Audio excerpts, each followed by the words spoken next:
విశాఖ ఏజెన్సీలోని వార్తా విశేషాలను ఎప్పటికప్పుడు మీ ముందుకు తీసుకువస్తున్న మన పాడేరు ఛానల్ ని లైక్ చేయండి, షేర్ చేయండి, సబ్స్క్రైబ్ చేయటం మర్చిపోకండి.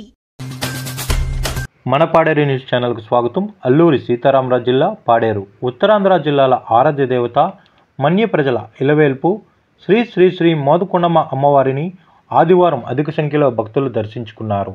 అనంతరం ఆలయ సన్నిధిలో అన్నప్రసాద వితరణ జరిగింది.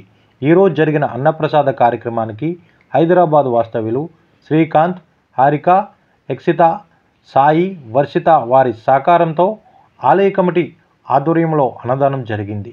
ఈ అన్నదాన కార్యక్రమానికి ముఖ్య అతిథిగా పాడేరు ఎమ్మెల్యే మత్స్యరాశ విశ్వేశ్వరరాజు సోదరుడు ప్రసాదరాజు పాల్గొని అన్నదాన కార్యక్రమాన్ని ప్రారంభించారు.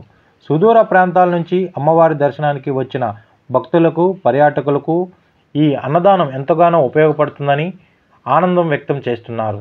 ఈ కార్యక్రమంలో ఆలయ కమిటీ ప్రధాన కార్యదర్శి కిల్లు కోటిబాబు నాయుడు, ఆలయ కమిటీ సభ్యులు చెల్లా రామకృష్ణ, బోనంగి వెంకటరమణ, కిల్లు రాధాకృష్ణన్ నాయుడు దంపతులు, దన్నేటి పలాసి రాము, కె చంద్రమోహన్ కుమార్ దంపతులు, కారం దేముడు, కుమ్మోజి వెంకటరమణ, పిట్టా నవీన్, తమర్బ ఈశ్వరరావు, కె రాము, టి కుమార్, సత్యవరపు సోమరాజు, ఆలయ కమిటీ గుమస్తాలు గోడిపే సూర్యప్రకాష్, సత్యనారాయణ తదితరులు భక్తులు పాల్గొన్నారు.